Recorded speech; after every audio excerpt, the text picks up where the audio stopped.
everyone, and welcome to Pearls On, Gloves Off. I'm your host, Mary O'Carroll. I'm really excited to share this conversation with you today. My guest is Nitin Batra, Managing Director and Global Chief Operating Officer for Citi Private Bank. As COO, Nitin is responsible for defining and executing on the multi-year business strategy, driving sustainable revenue growth, and delivering best-in-class client experience through enhancing sales discipline, implementing innovative digital solutions, and achieving operational excellence while maintaining an industry-leading risk and control environment. Why are we speaking to Nitin? Well, prior to this, Nitin was the global COO for Citi's legal department and previously worked at Wells Fargo, where he held several leadership positions, including the COO of Global Capital Finance. We had a great conversation today just talking through the COO role as part of supporting a revenue-generating function versus supporting the legal department. We talked quite a bit about how these roles are organized, whether you should centralize or decentralize functions, and the most important skills needed to be successful. I love this conversation. It brings a lot of hope for the future of this profession, and I hope you enjoy the conversation as well. I've been eager to get you on the podcast because I'm always trying to talk about the legal operations profession, where it's going, where it's been. And you have such a unique perspective because, of course, you have this new role that you've been in for the last year. How is the new role? It's been everything I could have imagined and then some. It's just been fantastic. Just the industry has been a brand new industry for me. So a lot of learning on the fly, figuring out the business, figuring out the people, the organization, and the industry as a whole. And we're going through a couple tough years, which is no better time to learn than during the crisis, right? So it's been really fun. So you're still at Citi. You've been at Citi kind of for a long time. So you just transitioned out of legal and into a pure play COO for the business role. Isn't that correct? Yeah, so I'm the COO for our private bank, the global COO for the Citi Private Bank. The private bank is part of our wealth business, and the wealth business at Citi covers the full continuum from the 0 to 250K in terms of net worth, 250K to 10 million, the 10 million to 50 million, and then 50 million and up. And the private bank really caters to that high net worth and ultra high net worth, the latter two sort of segments. But we have businesses focused on the other segments as well. So I cover the private bank, and we have roughly 600 bankers across the world, providing our clients with all sorts of products, from your typical lending types of products, banking, investments, trust, all of the things that the ultra high net worth clientele need. And so I help the bankers, as I was in my prior role, right? Helping the lawyers be as productive as they can and not have to worry about anything else. So all of the same things that we did, even you in your prior role, I'm sure, can relate. It's sort of everything from the operations, the finances, the technology, the talent, the real estate, just you name it. Thinking about analytics, thinking about reporting, thinking about productivity, all of the same types of things, just now on the revenue generating side. Yeah, that's what I was going to say. So it's kind of the same as being the internal COO for a G&A function, but actually on the revenue side. And does it feel very different kind of being on the revenue side? Like, are you more focused on revenue rather than cost cutting? Or both? Yes, it's funny because I thought that would be the case, but cost is always going to be forefront, especially in the sort of the industry that we're in and the economy that we're in, right? And so cost has been a big focus, and all of the same things, right? Thinking about automation, thinking about location strategy, thinking about pyramids, thinking about the right role for the right work, and all of the same things that we did. Vendor management, procurement, optimizing all that spend, optimizing your tech spend. So from a cost management standpoint, all of that has remained, but now also have the revenue side of things. So thinking about how do we optimize our banker productivity, right? The sales metrics that we should monitor. What are the leading indicators, the lagging indicators, building the right discipline from a sales management standpoint so that we can react quick enough and make some investments where we think they're underinvested, or scale back if we feel like that's not delivering. Do you think this is similar to like a pure COO role, let's say, of an independent business? Like I know you're part of the private bank segment at Citi. Like, let's just say you left and became the COO of a small bank or something. Do you actually think the role would be similar in terms of like the scope of what you're doing? I think it'd be very similar. The one main difference that I would see is that if you go to an independent business, like a small business, let's say a small bank in your example, you wouldn't have all of those centralized functions, right? So you wouldn't have the centralized HR, you wouldn't have the centralized technology, the centralized compliance, centralized risk, centralized operations. Right now, they are all key partners of mine. They roll up into sort of these global centralized functions, as I'm sure they did at Google as well, in any large organization. So that I think from a direct reporting line standpoint, that would be the number one difference, but the scope of responsibilities would still be the same. Yeah. You're still accountable for the soup to nuts, the end-to-end sort of profitability, the hygiene, the operational excellence, and the success of your business to deliver on that by calling on all these partners that no matter where they might report. That's, I think, the one main difference that comes to mind. Okay. And do you work with legal now from this seat, and Yeah, what's that like? yeah.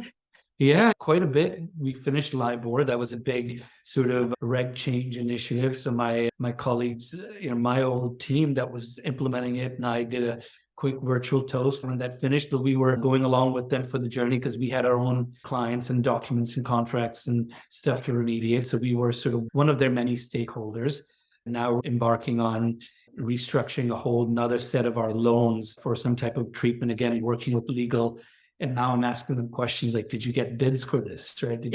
How did you identify the right sort of pricing structure for this? And I'm happy to say that they're sort of on top of it now, right? And I feel like culturally as a department, it's in the DNA now. It's run like a business. And so of course, the minute I asked, like, yep, here are the 3 bids, here's why we picked number 2 or number 1 or whatever the case might be. And we're going to do this in sort of these phases. So I interact with them on these projects, these large sort of remediation and change types of projects, but also individual matters, right? There's some risk here or some litigation there or what have you. So we do have regular contact with the legal colleagues, and then we just catch up, even just to catch up, right? Even just spent almost 10 years with them. Yeah. I was gonna say, still some of my best friends. Yeah. Do you miss it? And is there some part of you that's like, don't mess up all the stuff that we put in place, all the good work that we put in place? I miss it for sure, but it's really the people, right? I miss the people. Also, there's an element of the comfort. So I'm still figuring out the new world and still getting my bearings here, but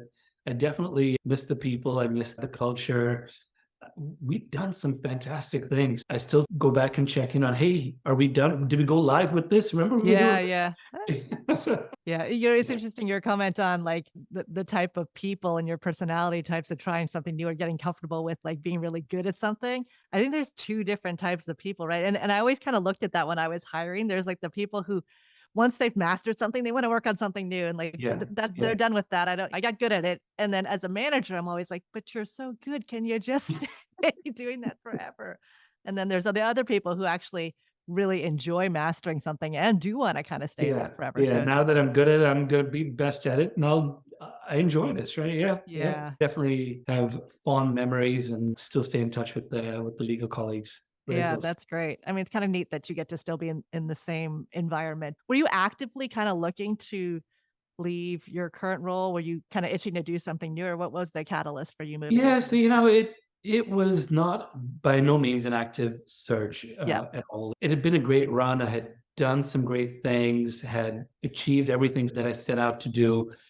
But prior to coming to legal, I had been in a frontline sort of revenue generating business. And so when this opportunity came up, when someone reached out to me about this, it's like, it'd be kind of cool to take all of this execution discipline, right? This business management discipline, and go back to my sort of roots of growing a business and going to the growth area. And so that's kind of what appealed to me about this. And we were also at a stage within Citi of thinking about what's the strategy for the next 3 to 5 years.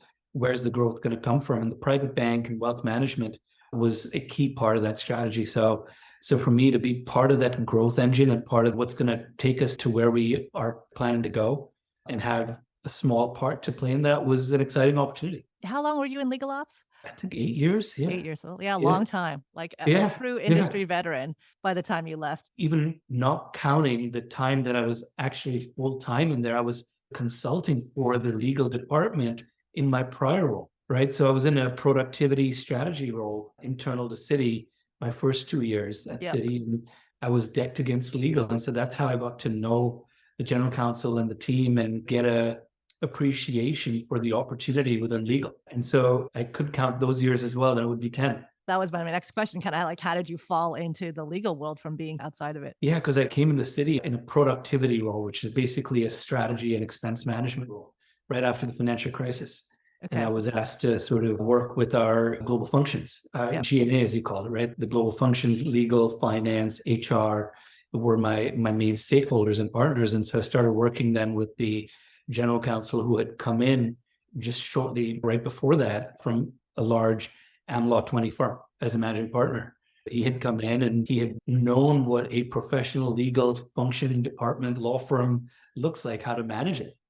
So I started working with him, thinking about the transformation roadmap, thinking about the strategy, the organizational design, how to run it like a business. Yep. Again, this was post-financial crisis. Everyone was in this mode of simpler, smarter, safer, stronger, right? And so even the functions were being asked to think about it like a business. That was his strong suit from having run a law firm for so many years. And so he said, you want to come in and help me build that muscle?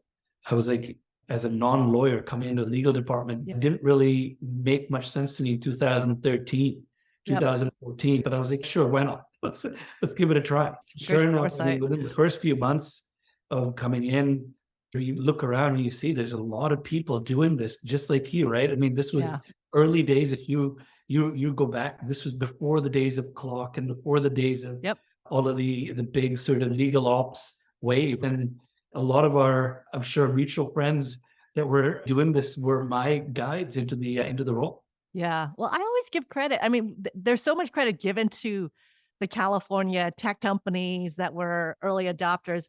I think we were just more vocal and loud about it. And really the birthplace of legal operations was the financial services. And I think New York was the hub of it all. Financial services was just more highly regulated and you guys couldn't be as public about saying what you were doing. And so I think, like I said, California got credit, but you guys are the ones who really started this journey for the whole world. So credit should be given to all the pioneers in New York. I think there's a mix of that, right? I think you definitely push the envelope in a whole new direction with sort of the legal tech space. You were more agile and nimble and able to try things there. For us, it was really coming out of the crisis and the sort of the simplification need from an expense standpoint. And then to your point, the whole regulatory overlay, it was a do or die. You had to do it. Right? Yeah. I mean, these large reg projects, I mean, $100 million was pretty standard on a large reg remediation that legal was running. You need the discipline to run those types of projects. Yeah, that's nuts. So when you got tapped to join the legal department, essentially with this role, you had come from a role that was much broader with great transferable skills. You could have done a lot of things. Did you at any point, and I'm asking because I felt this a little bit, feel like, ooh, this is just legal? Is this too pigeonholed? Is this too niche and specialized? Was there a little bit of fear that like, how will I get out of this if I want to one day? Before I got in, yes, I questioned it, right? Like I was saying, I didn't know this sort of career path existed or there was a role for someone that's not a lawyer in legal. Well, and it really wasn't a career path then, right? When you and I started it was like kind of a gamble. Yeah, I honestly didn't know what I was getting into, except I knew the people that were asking me to come in and I just thoroughly trusted them and enjoyed working with them and saw their vision. And I was like, I can help with that. Right? Whether it be opening a new location for a lower cost location from a talent standpoint and a cost and a time zone coverage or what have you, whether it be driving standardization, your financial reporting, whether it be putting discipline in your procurement practices, whether it be putting some new technology in place, all of the things that we did. I was like, these are all common things that you do as a practitioner, as an execution, as an operations focused individual. And I've done these for whatever, at that point, 15 years in my career. So I trusted my ability. I trusted their vision. And I was like, yeah, I know I can add value. I know they see the value I can add. How So big did you grow kind of your function and your team by the time you left? when I joined, I would say there was probably 20 to 30 people doing this in pockets. Our Asia General Counsel had their own sort of team. Yep. The EMEA General Counsel had their team. Everyone had chief of staff who did all of these other things for their general counsel, which was kind of the structure that a lot of the groups had. And so by the time I left, it was going on 100 people. It was a pretty large team. What were their roles? What were the functions? And how did you structure it?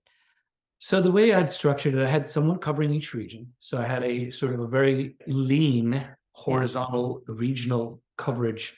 Let's call it a regional COO. At points in time, those regional COOs were more heavily staffed. In some cases, even when I left, they were. For example, Latin America and Mexico, that was a more integrated regional COO structure, just because they're so different.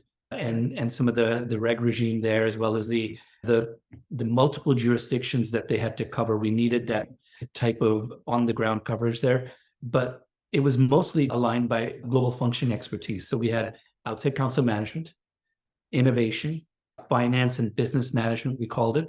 This is where we did all our reserves, all of our CCAR planning, sort of a finance process, all of our internal, external budgeting. Then we had operations and technology. So someone that did everything from our outside counsel information security reviews and audits to the billing reviews and audits, doing our actual billing, processing the invoices, Yep. doing all of our technology work. And then I had someone focused on innovation. I think those were the main sort of global functions. So outside counsel, finance, ops and tech, innovation, finance, business management. Those were the main groups. Tech was different or separate than innovation. And how did you define those and why are they different? Yeah. So I did that very deliberately after a few years in the role. Every year, actually, even coming in, innovation was sort of a buzzword. It's always going to be a buzzword. Still is, yep. Yeah. And so Rohan at that point, he really embraced technology, had all the time in the world to learn it and to sponsor it and support and spend on it. So we'd sit down and with the legal management committee talk about wanting to embrace technology, wanting to define the lawyer of the future, get our attorneys the training on some of the emerging tech and becoming more productive and efficient. We used to call it being the best for our clients. And then we'd look back at the end of the year and see what we had done. Yep. Right. And you go through the list and you'd find 9 out of the 10 things were more safety and soundness, keeping the lights on, sort of BAU, upgrading our billing platform, matter management platform, our knowledge management, document management, those types of things. We weren't really innovating as rapidly as anyone would have liked, me included. And it was just because when there's a fire, you're making sure that the ship doesn't sink before you start building this new, laser sensor, whatever the case might be. And so we realized that it was not because of the lack of sponsorship or desire or ideas. It was just because those two things were competing against each other. Always. Yep. And so we needed to separate the focus and give them an equal runway. Yeah. That's really smart. I mean, that's the same thing with just legal ops generally, right? When you don't have the dedicated role and it's like, oh, well, all the lawyers are kind of thinking about it on the side and they have their day jobs and the operational investment, the innovation will never rise to the same level because the day-to-day stuff is just so much more urgent and pressing and all this is important, but it can wait, right? 6 months, 3 months, then the year goes by, right? And exactly. there's just so much in the BAU world that it became a year-over-year type of thing. Yeah. And you look back, you're like, something's not right here. That's so great. I mean, that's the key to a lot of the talks that we've been having about how to become more strategic. It's like, don't get stuck in the day-to-day tactical stuff. You have to make space to start transforming and doing the strategic thinking. So important. Yeah. If you've got the right leadership, sponsorship around that and you can do it, do it. Yeah. It's definitely worth it.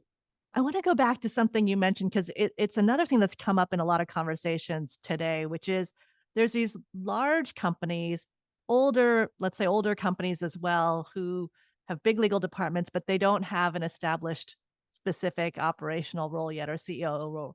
And they're just now thinking about putting that in place. But exactly what you walked into, and I think, it's a little bit what I dealt with as well, is that there's pockets. You can't have a company that's existed for that long in a large legal department without some pockets of people Someone's doing it. Yeah. right? Thinking about it as part of Yeah. their day job or even just on the side. So when you walked in, it was regional. There were kind of half roles here and there. And that's going to happen. They're going to pop up. But then you have this new person or this new role being created, or you and I walk in and you go, well, now I need to centralize all that, right? Get it all under one place so that we're working, Right. sharing best practices, centralizing that. How did you go about thinking about that? Was that something that was just like a mandate? How all these roles are going to now go to one place, or Yeah, I mean, fortunately for me, there was a little bit of a mandate around. Just Rohan saying at that point is again that I can't have five different reports of how they're performing on five different calendars, and some include this, some don't include this, some include this, some don't include right? this, right? You've got to have a standard process and you've got to have a standard, predictable way of delivering it. And for me to be able to measure horizontally those apples to apples comparisons, because I can't do that right now, especially in a global company. FX is just the simplest thing to get your head around, right? Which do you include, don't you include, which baseline do you use, Yeah, good type of point. thing. His mandate was that these sort of legal professional functions, these business management types of functions, we need to bring them together because of exactly that, to have common process, standard way of understanding it and providing that insight back to each of the general counsels who need to be focused on providing the best advice to their clients. It will be a little bit of a discomfort initially. Having sort of your finance person, your billing person, your information security person, and your tech person right around you is very convenient, but there's benefits to the scale as well. When you bring it all together, instead of being able to make small changes, you can make bigger changes and you can get the benefit of the best practices across the globe. Exactly, exactly. And there's so much similar, whether it's regional or across practice groups. Every group is trying to solve the same thing, which kind of brings me to my next point about, well, first of all, the financial services industry created the COO of legal title. I think that's pretty Mm. well known. I mean, that's what everyone sort of in the banks are called, whereas everywhere else, it's head of legal ops, director of legal ops, vice president. Is there anything you think that's different with the scope of role, or is it just a cultural title? Good question. I don't think there's anything significantly different. Okay. I also know that some banks don't have that title. For example, when I left, my successor took on a different title because we made changes to the role in my transition, given some of our regulatory focus and the consent orders that we're dealing with, took on a CAO title. And so I don't think it's necessarily that there's a difference in the scope other than just the obvious big focus on reg change management, but that doesn't really have much to do with the title per se. It's just Gotcha. the amount of time you spend on the regulatory side of things is slightly higher. I think it's more maybe cultural. Okay. The other, thing we were just talking about is how much is similar across different practice groups and different areas within legal. I've always also thought there's a lot similar across different G&A functions or parts of the business as now that you're in a COO role of another part of the same company.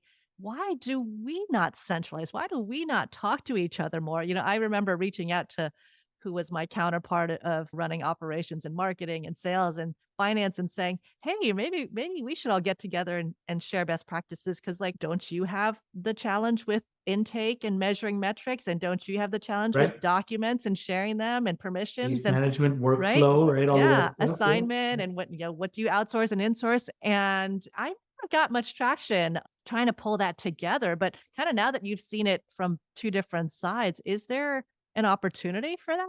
So you're asking me, is there an opportunity for more Like cross-pollination collaboration? and Yeah. idea sharing Even across COOs, across the different the functions, business, yeah, even or even centralizing more, right, across the business. I always kinda wondered, would one day there be a global company-wide COO and then a bunch of mini COOs that don't yeah, yeah. necessarily report into legal, but report into the CEO? I don't know. It's a cycle, right? I've seen it centralized. I've seen it get Yeah, decentralized it is a and cycle. get Yep. centralized again.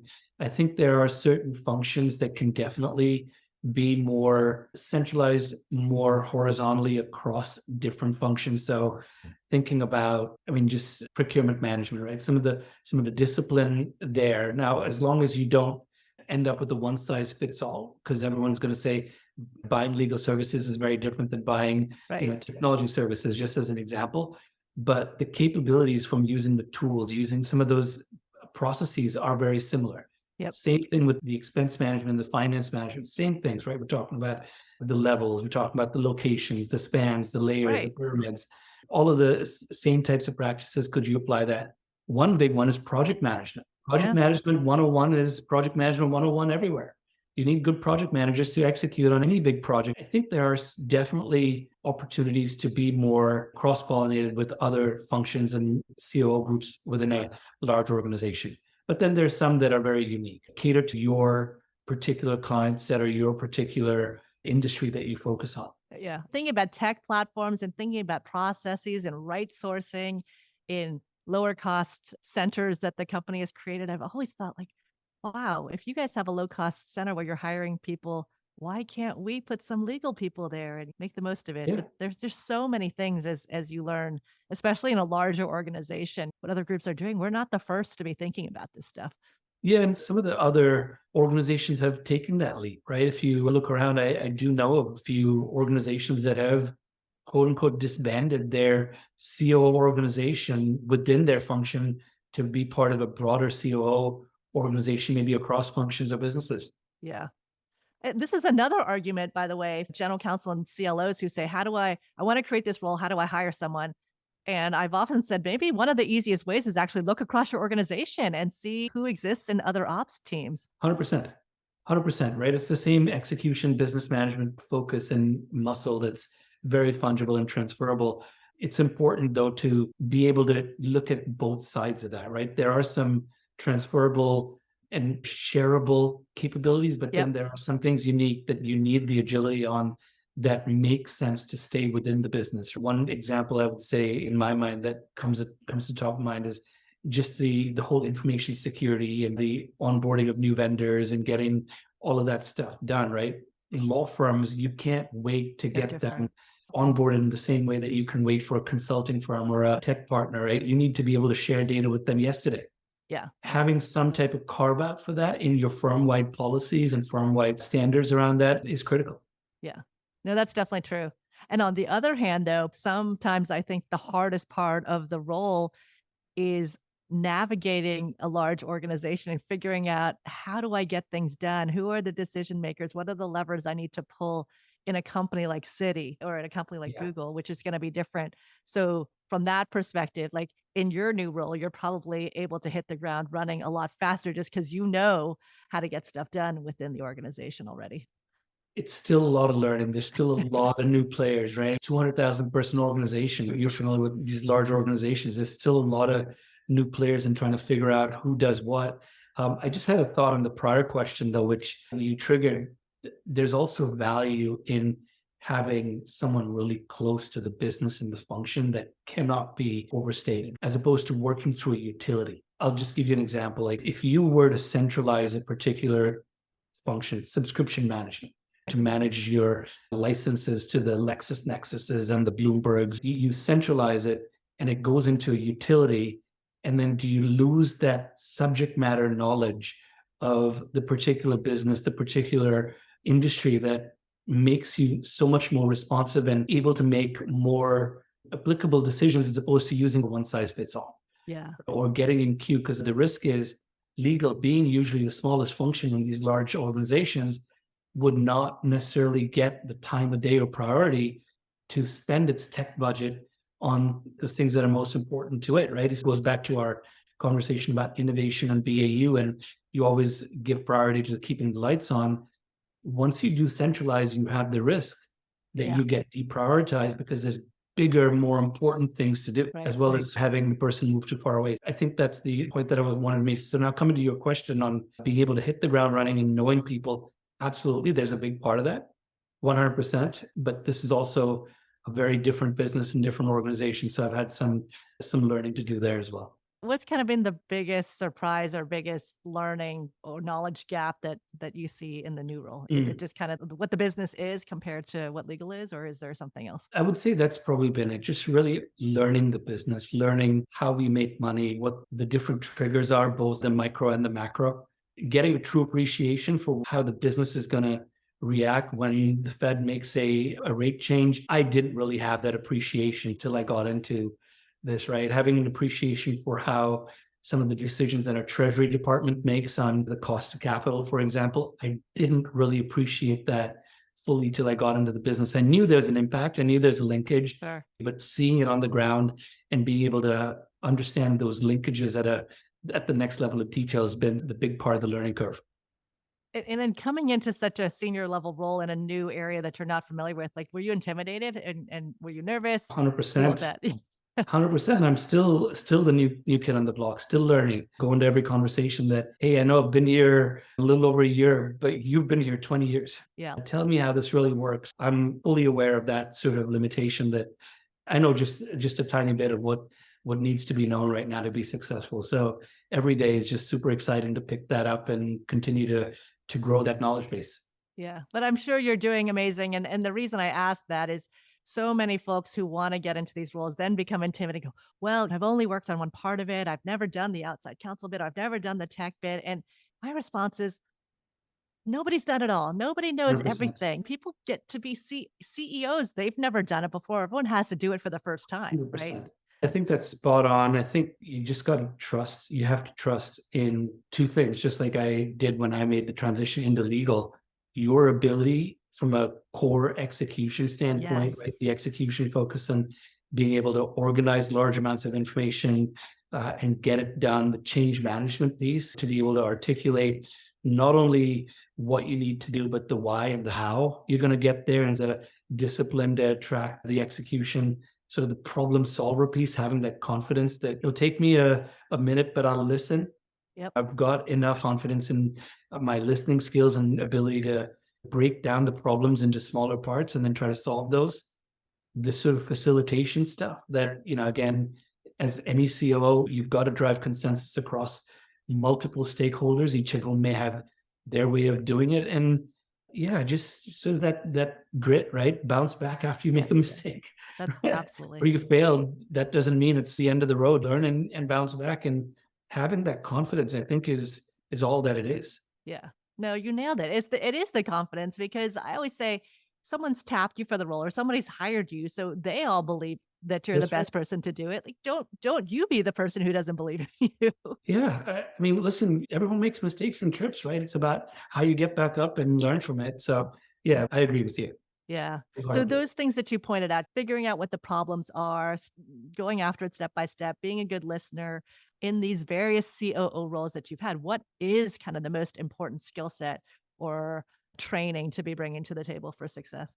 I think that's it. Those things that I mentioned. As a COO, your credibility, your reputation is based on your ability to get it done. The execution focus, and I'm not talking sharp elbows or bull in China shop type of situation, but being able to work across the aisles and drive, influence that vision and articulate that vision and get people to follow along with it. That's what we mentioned earlier when I was trying to say, like, you need to understand their culture and how to get stuff done. It's exactly right, is you get it done in the right way, right? Yeah. Because maybe a bull in a china shop with sharp elbows works in some cultures, but maybe doesn't work in yours. And what is the right way to influence and to bring people around and get them excited to do something with you? And take a ton of credit in the fact that you're working with lawyers who are notorious about being skeptical, right? If you can convince a lawyer to do something, you can go anywhere. Yeah. And then I guess final question for you, words of advice or wisdom for those who really do want to get into this space. Like, I'm dying to get into legal ops. I just heard about it. What would Yeah. you tell people now? I think the demand for legal ops is as high as it's ever been, right? Especially in the day and age now that we're seeing this huge emergence of AI, and we haven't even talked about that, but just I think our legal ops colleagues just have so much opportunity to drive change and make an impact just in that particular space. But then all of the things that we used to do, right? Those things still are absolutely critical. And so from a advice standpoint, I would just say, think about those things that we just talked about: the execution focus, the change management, the consensus building, the problem solving, and organizational navigation pieces, and pick a particular area where you're most passionate about from a vertical function standpoint, and go make the Yeah. case that, hey, I can bring these skills to your particular, whether it be the law firm information security space, or implementing a new knowledge management solution, or putting some discipline into your reserve management process or the bidding and the buying for law firm services. At the end of the day, they're all using the same skills that you've used and applied and developed somewhere else. That's right. That's right. All right. Well, I wanted to say thank you both for your time today, but also for leading the charge and for sharing your story because legal ops is still in its early days, even though for you it's been a lifetime. But people are often wondering where do I go from here and Yeah. what's next and what are the possibilities? And we're seeing so much of that now. Obviously, I've gone to the tech side. We've seen many become consultants, but you're one of the ones who've actually broken out altogether and used the operational skill set and transitioned that into a very different role and outside of legal altogether and done it very successfully. So I think that's great. Any last thoughts on how that feels? I'm happy where I am. Yeah. I'm loving this. I'm actually super excited for what the private bank future holds, coming around the corner with the economy and market cycle that we've been in the last couple of years. So I'm super excited about being prepared to ride that next wave because I believe this business is destined for some fantastic things, and I'm so grateful to be here. I think I would say though, Mary, to you, huge shout out to what you do for this industry. You've blazed the trail and opened the doors for countless people. I'm so grateful for you to have invited me to this. So thank you. Oh, thank you. Thank you. That's very kind. Well, then always good to see you. Miss seeing you in the conferences and stuff, but hopefully we'll stay in touch and we're Yeah, all yeah. going to watch what you do and rooting for you for great success. Likewise, Mary. We'll stay in touch. Take care. Thanks All for right. having me. Take care.